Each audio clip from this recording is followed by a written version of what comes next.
Welcome back. You know the scenario. You're at the fast food restaurant or whatever. The kid's throwing the tantrum, and the parent is counting down to 5 or down from 3, saying, "If you don't behave, ship up. We're gonna, shape up. We're gonna ship you out."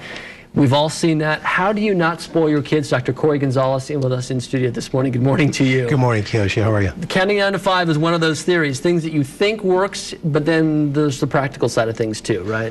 Well, when you get up to 12, you have to realize you need to develop that look and become that referent power for your children. But in theory, you don't want children to rule the roost, so to speak. You don't want children to have too much power in the family. And the way to do that is to be consistent with the parenting structure, to be cohesive in that, and not let children make decisions about things like meals, what discipline is, what rewards are, what we're going to eat for dinner and so forth.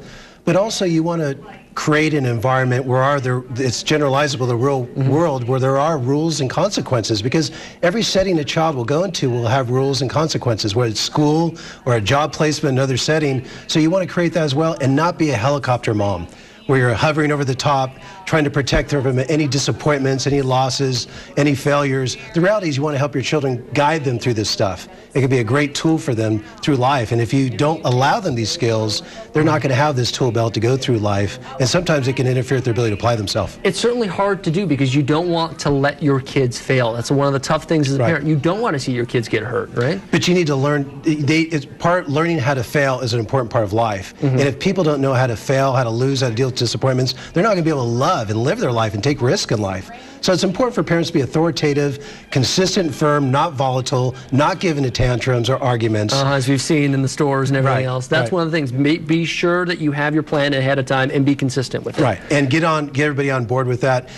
Discipline is good for kids. They need it. As long as it's consistent, firm, not arbitrary or overly harsh. Give them opportunities to earn self-esteem. When they earn it, it means a lot more to them. Give them chores, accomplishments, grades and so forth. Reward them for those good behaviors, and realize that, you're not their friend, you're their parent.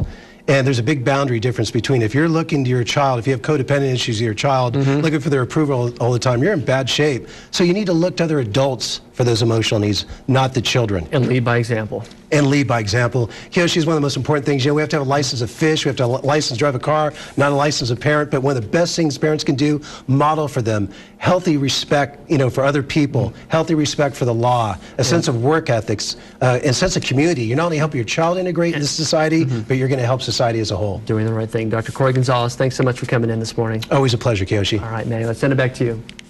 It's now 6:24, still ahead here on 7.